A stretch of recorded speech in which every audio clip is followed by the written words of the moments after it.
So when it comes to helping volunteer understand the facilitation and engagement process, do you have an activity or workshop that help them understand that process? We're struggling with this right now. We're trying to get our volunteers actually to show more empathy, to really kind of pay more attention to what the visitors are trying to do when they're doing the design-based activity. We're noticing they're struggling a little bit knowing when to help.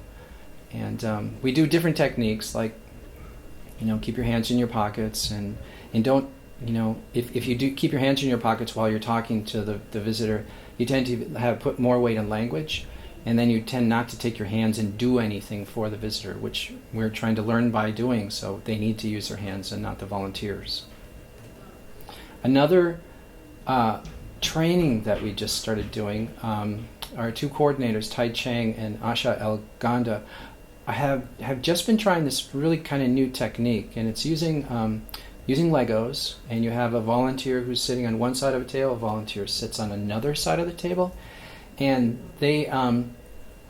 you have one of the volunteers build something with a very specific set of Legos that the other volunteer has the exact same ones, but they do it while hidden, and so they build something quickly, and it could be abstract or something real, and then the job of that volunteer is to communicate verbally to the other volunteer how to make this object that they just built, and they can't show them. So they have to say, pick up a red Lego with 2 bumps on it, and they have to say how that's going to attach to another Lego of the same color or a different color of a shape or a different shape, and basically make the whole construction and talk through it to the other volunteer. The other volunteer does not get to ask questions.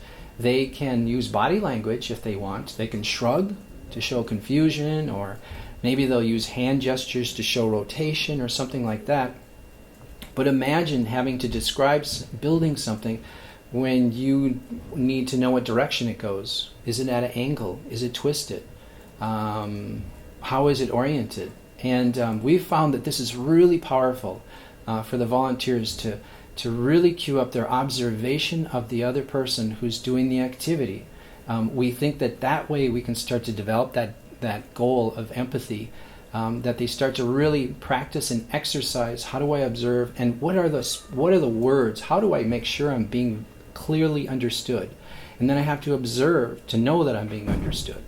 So we think it's a really good activity, and we suggest other people try it, and maybe we can do more practices like this to increase the skills of our volunteers.